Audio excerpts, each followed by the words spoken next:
Hi everyone, this is Steve Elwell, the Chief Investment Officer of Level Financial Advisors, and this is your first quarter 2024 commentary.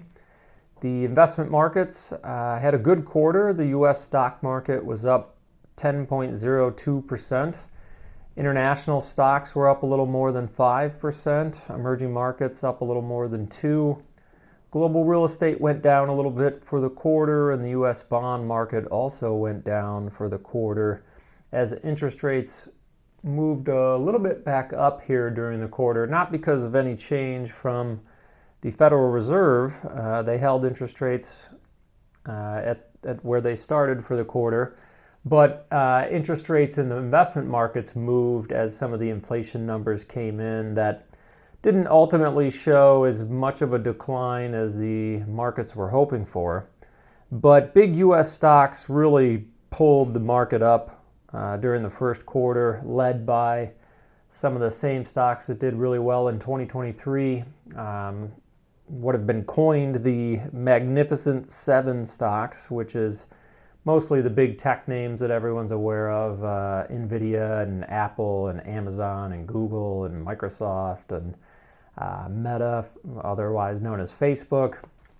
Those big companies had a really good quarter. There's still a lot of enthusiasm about the potential for artificial intelligence and the impact that might have on efficiency in the corporate environment and profitability in the corporate environment, and just simply new ways to use that type of technology to further help innovate in a lot of different ways in terms of services and products.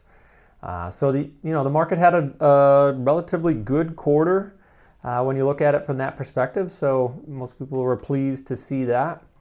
But when I think about the Magnificent Seven or all these tech stocks that have really had a good run over the last 14, 16 months, but also correspondingly had a really rough 2022.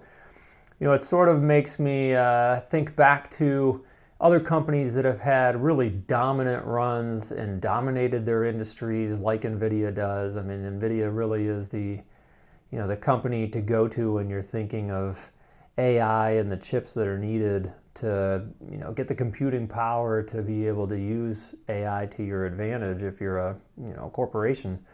But when you think back about other companies that had that type of dominating share of a particular industry or product, there's no guarantee that those companies will continue to outperform. So, we get that question quite often is, why don't we allocate more money to whatever investment category is doing best?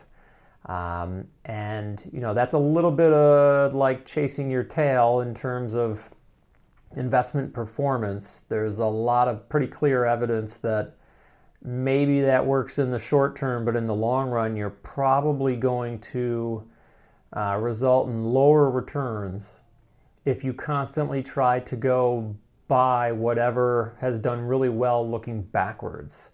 That's sometimes we'll use the example, that's like driving a car by looking in the rearview mirror.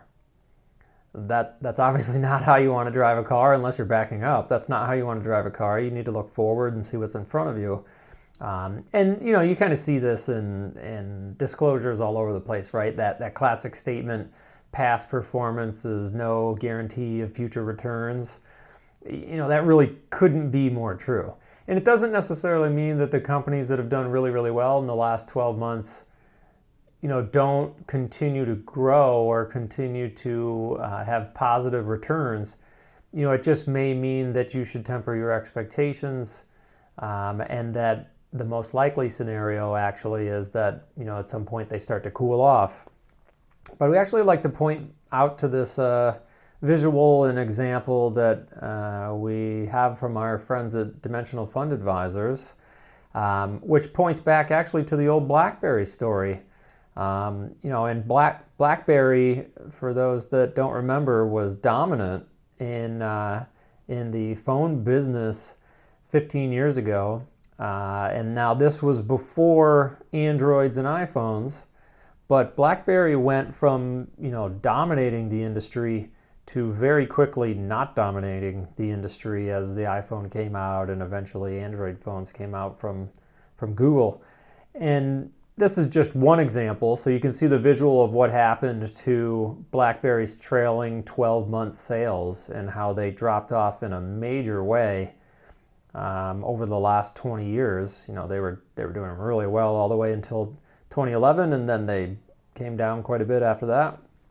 But that's just one example. There's all sorts of examples throughout history of really large companies, like top 10 stocks in the US companies, that were doing amazing numbers, amazing returns, amazing profits, and then things changed very suddenly. AOL is a good example from the late 90s.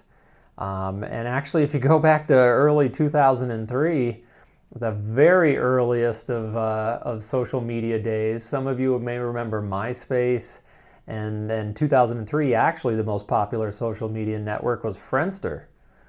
You know, so, and many of these things don't even exist, you know, anymore, let alone, you know, are anywhere close to the largest or most profitable or most dominant company in whatever industry they have.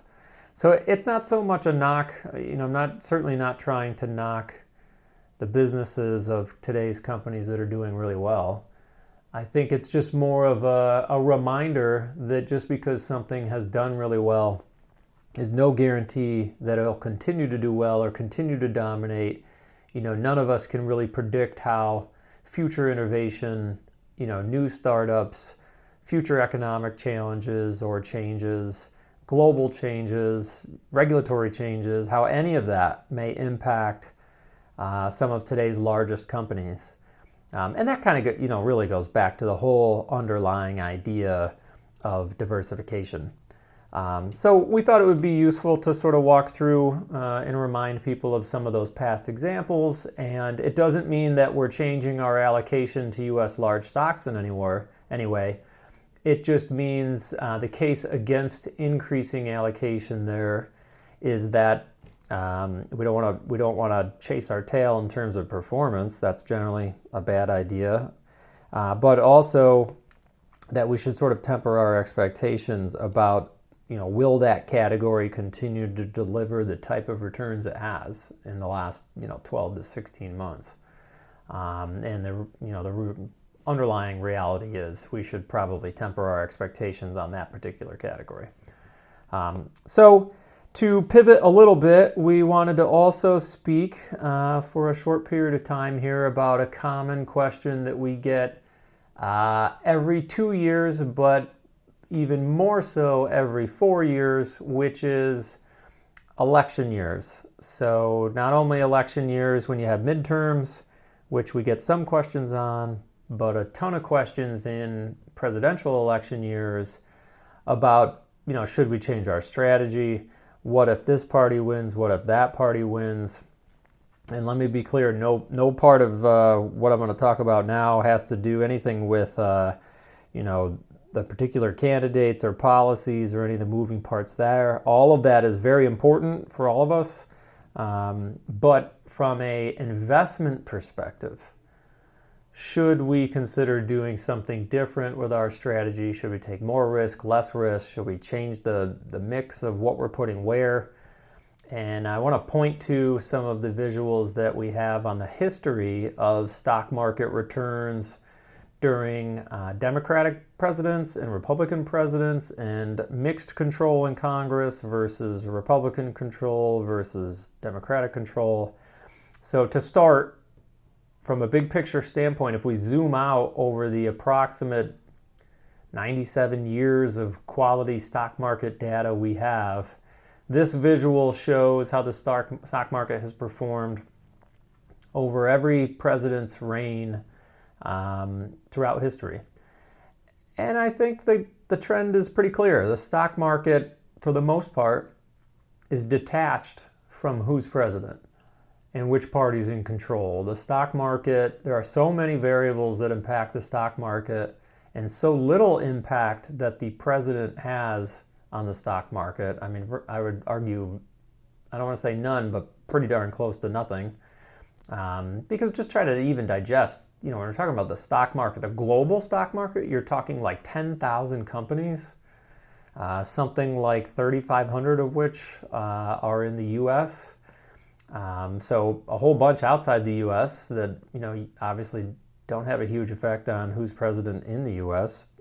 But even the ones that are located here, there's just very limited impact that the president can have on those companies. And the CEOs of those companies, rightfully so, doing their job to try and navigate the regulatory and tax and legislative landscape that may impact their companies.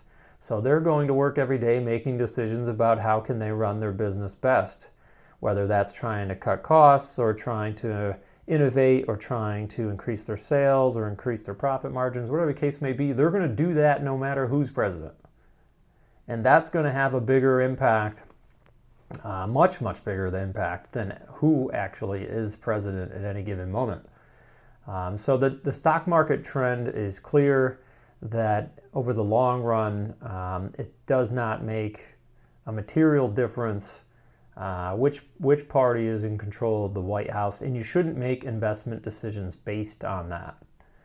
And then if I can take it one step deeper when we talk about who's fully in control, when you look at the White House, the House, and the Senate, that we have all sorts of different time frames here on this visual, but the trend kind of still remains clear that the stock market is going to continue its chug forward as companies continue to, again, try and increase profits, increase sales, cut costs, innovate, become more efficient.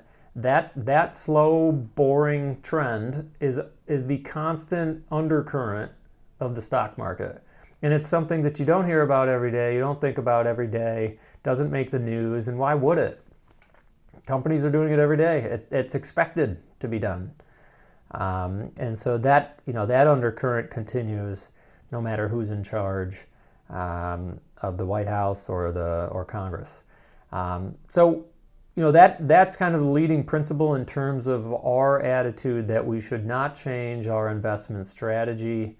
We should not change the level of investment risk we take up or down just because it's an election year and just because one party wins or another party wins. But even beyond that, when we think of election years, generally, election years tend to have fairly similar returns to any other year. If you look at, what has happened in election years investment performance-wise and what has happened in non-election years, the return differences are barely noticeable in any way.